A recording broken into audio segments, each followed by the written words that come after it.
సుల్తాన్పూర్ వద్ద జరుగుతున్న ఈ సభకు అశేషంగా తరలివచ్చినటువంటి నా అన్నదమ్ములకు అక్క చెల్లెలకు అందరికీ నమస్కారం.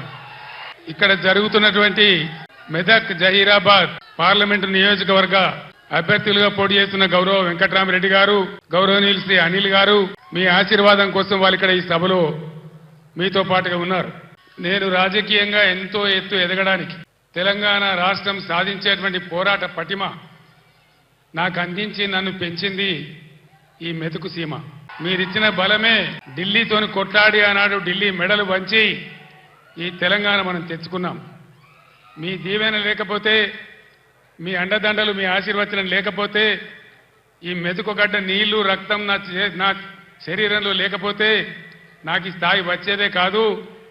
మొన్న జరిగినటువంటి అసెంబ్లీ ఎన్నికల్లో కూడా ఏ జిల్లాలో రానంత భారీ మెజారిటీ ఇచ్చి హరీష్ రావు గారు తదితరుల నాయకత్వంలో 7 ఎమ్మెల్యేలు కల్పించిన నా మెతుకుసీమ గడ్డకు 2 చేతులెత్తి నేను నమస్కారం చేస్తా ఉన్నాను. ఎన్ని జన్మలెత్తినా కూడా మీ రుణం నేను తీర్చుకోలేదని చెప్పి నేను మనవి చేస్తా ఉన్నాను. ఇవాళ కొంతమంది తెలివి ఉన్నవాడు, తెలివి లేనివాడు, అడ్డంపొడుగు మాట్లాడేవాడు బీఆర్ఎస్కు పార్లమెంటు ఓట్లెందుకు, సీట్లెందుకు అని మాట్లాడుతూ ఉన్నారు. ఇప్పుడే కావాలి బీఆర్ఎస్కు పార్లమెంట్లో ఓట్లు, సీట్లు. ఎందుకు? ఆనాడు నన్ను మీరు ఆశీర్వదించకపోతే, నేను వెళ్ళి కరీంనగర్ ఎంపీ గెలవకపోతే, పార్లమెంట్లో నేను తెలంగాణ బిడ్డగా గర్జించకపోతే మనకు తెలంగాణ రాష్ట్రం ఎక్కడి నుంచి వచ్చేది? ఈరోజు కూడా తెలంగాణ ప్రజల ఆకాంక్షలు, ఆశలు, హక్కులు నెరవేరాలంటే ఖచ్చితంగా పీఆర్ఎస్ బిడ్డలు పార్లమెంట్లో ఉంటేనే మన హక్కులు, అధికారాలు నెరవేరితే నేను మీకు మనవి చేస్తా ఉన్నా. ఏం జరుగుతూ ఉంది మీరు చూస్తూ ఉన్నారు. ఇప్పుడే పెద్దలు పోచారం గారు చెప్పినారు, పాలిచ్చే భార్యను ఎత్తేసి దున్నపోతుని తెచ్చుకున్నామని. జరుగుతుంది. రాజకీయాలలో అప్పుడప్పుడు గమ్మత్తుగా గుడ్డి లక్ష్మి వచ్చినట్టు కొంతమంది లిల్లీ పుట్టుగాళ్ళకు కూడా అధికారం వస్తుంది. వాళ్ళని ఎందుకంటారు లిల్లీ పుట్టని? ప్రజల అధికారం ఎందుకు ఇస్తారు? మాకు సేవ చేయమని, రాష్ట్రాన్ని బాగు చేయమని, గత ప్రభుత్వం కంటే కొన్ని మంచి పనులు చేయమని అధికారం ఇస్తారు, కానీ అడ్డదిడ్డం పనులు చేయమని చెప్పరు. ఇలా ఏం జరుగుతూ ఉంది ఈ రాష్ట్రంలో? నిన్న స్వయంగా మీరు కళ్ళారా చూసినారు. ఈ భారతదేశంలో ఉన్న చట్టాల ప్రకారం, అంబేద్కర్ మహనీయుడు రాసినటువంటి రాజ్యాంగం ప్రకారం ఆర్టికల్ 3 ఆయన పెట్టినాడు కాబట్టి అంబేద్కర్ గారి పుణ్యమాని మనకు తెలంగాణ రాష్ట్రం వచ్చింది. ఆ మహనీయుని గౌరవించుకోవాలని, గుండెల్లో పెట్టుకోవాలని 125 ఫీట్ల ఎత్తున ఉండేటువంటి, ప్రపంచంలోనే ఎక్కడ లేనటువంటి, భారతదేశంలో ఎక్కడ లేనటువంటి అంబేద్కర్ విగ్రహాన్ని మనం హైదరాబాద్లో కట్టుకున్నాం. పోయిన సంవత్సరం మీరందరూ కూడా చాలామంది వచ్చినారు, బ్రహ్మాండంగా దాన్ని ఆవిష్కరణ చేసుకున్నాం. కానీ నిన్న అంబేద్కర్ జయంతి, ఆ విగ్రహం పెట్టిన తర్వాత జరిగిన తొలి జయంతి, ఈ లిల్లీ పుట్టుగాల ప్రభుత్వం ఏం చేసింది? అక్కడికి గవర్నమెంట్ పోలే, ఆ మహనీయునంతా హిమాలయ పర్వతం అంతా ఎత్తున్న విగ్రహానికి ఒక పువ్వు పెట్టలే, ఒక పూలమాల పెట్టలే, అంజలి ఘటించలే. అనేక రాష్ట్రాల నుంచి ప్రజలు వచ్చినారు చూడడానికి. వాళ్ళ కనీసం మంచినీళ్ళు ఏర్పాటు చేయలే, గేట్లు బంద్ చేసి తాళాలు వేసినారు. దీన్ని ఏమంటారు? అహంకారమా? కండకావరమా? ఏమనుకోవాలి దీనికి? అజ్ఞానమా? ఎవరు పెట్టిన విగ్రహమే కదా, మనం ఒక విగ్రహమే పెట్టుకోలే.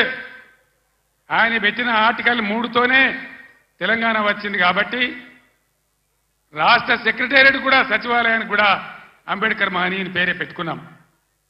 విగ్రహం కాడికి పోలే. మరి ఆ సెక్రటేరియట్ ఎందుకు కూర్చుంటున్నారు? సిగ్గు లేకుండా కూర్చుంటున్నారా? అది కూడా అంబేద్కర్ పేరు మీదనే ఉన్నది కదా.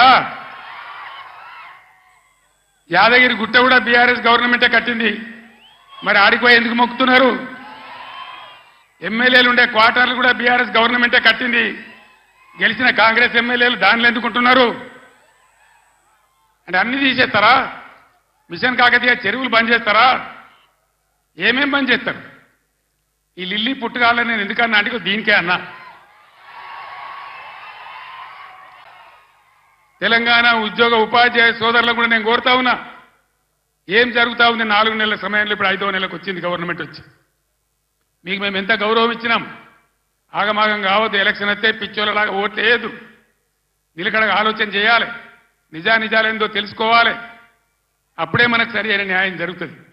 ఈ ప్రభుత్వం మెడలు వంచి మొన్న వాళ్ళు చేసిన ఆగమాగం హామీలు ఏవైతున్నాయో అవి నెరవేర్చాలంటే పార్లమెంట్ ఎలక్షన్లలో సురుకు పెట్టి చూపెడితేనే అవి సాధ్యమైందని నేను మీ అందరికీ తెలియజేస్తా ఉన్నా. ఇవన్నీ మీకు కనబడతలేవా నేను చెప్పానా? ఉద్యోగులను ఎంత గౌరవించినాం, ఎంత జీతం ఇచ్చినాం, ఎంత పెద్ద పీఆర్సీలు ఇచ్చినాం, తెలంగాణ స్పెషల్ ఇంక్రిమెంట్ ఎట్లా ఇచ్చినాం, ఇవన్నీ మీరు మర్చిపోయి ఇలా ఆగమాగం అడివడే అవుతామంటే మీరే నష్టపోతారు తప్ప బీఆర్ఎస్ పార్టీ కాదు. మీకు తెలివితేటలున్నాయి కాబట్టి, బుద్ధి ఉంది కాబట్టి, గౌరవం ఉంది కాబట్టి ఆలోచన చేసి చెక్ బ్యాలెన్స్ చేయాలని చెప్పి తెలంగాణ ఉద్యోగ ఉపాధ్యాయ సోదరులను కూడా ఈ సందర్భంగా నేను మేధావులుగా మీరు ఆలోచించాలని, ఈ గవర్నమెంట్ ముక్కుతాడేయాలని చెప్పి నేను మీకు కూడా అప్పీల్ చేస్తా ఉన్నా. మెదక్ల వెంకట్రామరెడ్డి, జైరాబాద్లో అనిల్ గెలిస్తేనే ఎల్పడా దాపడా కోళ్ళలాగా ఉన్నారు. ఇద్దరు కూడా చదువుకున్న వాళ్ళు. ఒక ఆయన ఐఏఎస్ అధికారి, ఇంకొక ఆయన తెలంగాణ ఉద్యమకారుడు. బ్రహ్మాండంగా ఈ కాంగ్రెస్ ముక్కు విండి మీ హక్కులు సాధించాలంటే వాళ్ళని గెలిపించాలని చెప్పి నేను మిమ్మల్ని కోరుతా ఉన్నా. గెలిపిద్దామా? కారు గుర్తుకే. సభ అయిపోలేదు, ఉండండి.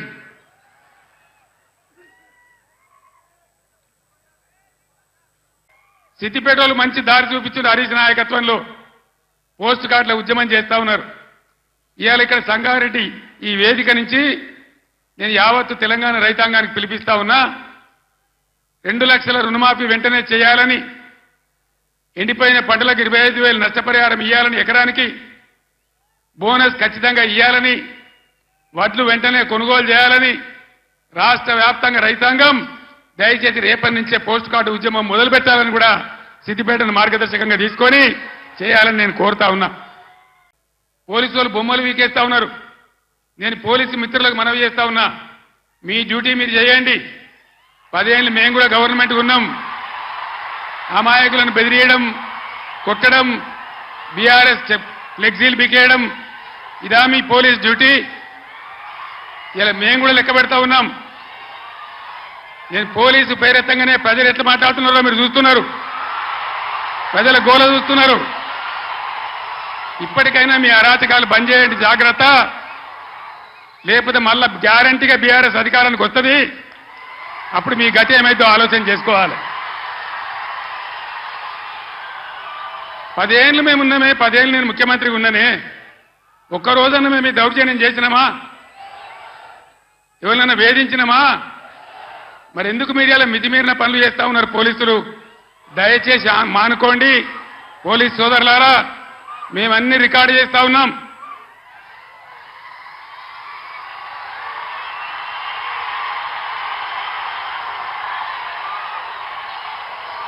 ఈ ప్రజల స్పందన చూసైనా మీరు మారాలి.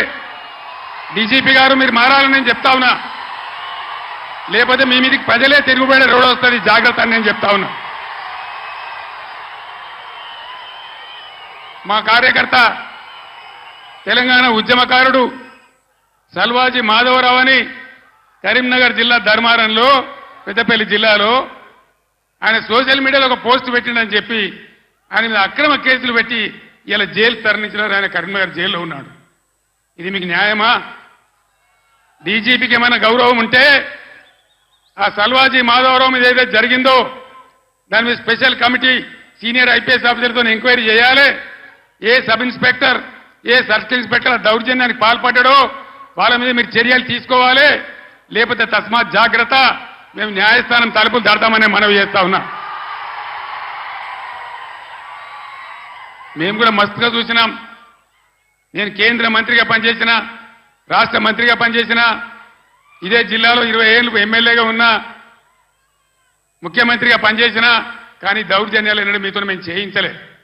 అనవసరంగా మీరు రాజకీయ చేసేవాళ్ళు చేస్తారు, మీకు అవసరం లేదు. ఒకసారి ఆలోచన చేయాలి ప్రజలు. ఓట్లు ఆగమాగం వేయద్దు. ఎవడో ఏదో చెప్తాడు. ఇదివరకే మొన్న దెబ్బతిన్నాం, మొన్న ఎలక్షన్లో దెబ్బలు తిన్నాం, కింది మీద అయిపోయినాం. ఎంత ధీమాగా ఉండి రైతులు ఎంత బ్రహ్మాండంగా ఉండే. నేను ముఖ్యమంత్రికి రాష్ట్ర ప్రభుత్వానికి హెచ్చరిక చేస్తా ఉన్నా. బోనస్ పేరు మీద మీరు తప్పించుకోలేరు. దానికి ఎలక్షన్ కమిషన్ అడ్డం రాదు. మేము కూడా మీద కంప్లైంట్ ఇయ్యము. ఏ రైతుకు ఎంత బాకీ ఉంటారో అంత బోనస్ చిట్టీలు కూడా ఇలా రాసి ఇవ్వండి. ఎలక్షన్లలో బాండ్ రాసి ఇచ్చారు కదా, అదే పద్ధతిలో ఇలా వాళ్ళకి బాండ్ ఇచ్చినట్టుగా ఇవ్వండి. మీకు అంత కాదంటే ఎలక్షన్ తెల్లారి ఇవ్వండి. కానీ బోనస్ ఎగబెడతామంటే మాత్రం ఇబ్బంది అయ్యే పరిస్థితి ఉంటుందని మనవి చేస్తా ఉన్నా. ఎంతసేపు చెప్పినా ఇదే చెప్పాలి, ఇటు దింపి అడిదింపి. ఒక్కటే మాట నేను చెప్తా ఉన్నా. ప్రజాస్వామ్యంలో ప్రజలు అన్ని ఆలోచించి ఓట్లు వేయాలి. మన కళ్ళ ముందే మనల్ని మోసం చేస్తుంటే మళ్ళీ వాళ్ళకే సర్దిగడితే మళ్ళీ వాళ్ళకే ఓట్లేస్తే ఎటుకాకుంటే అయితే ఆగమైతాం.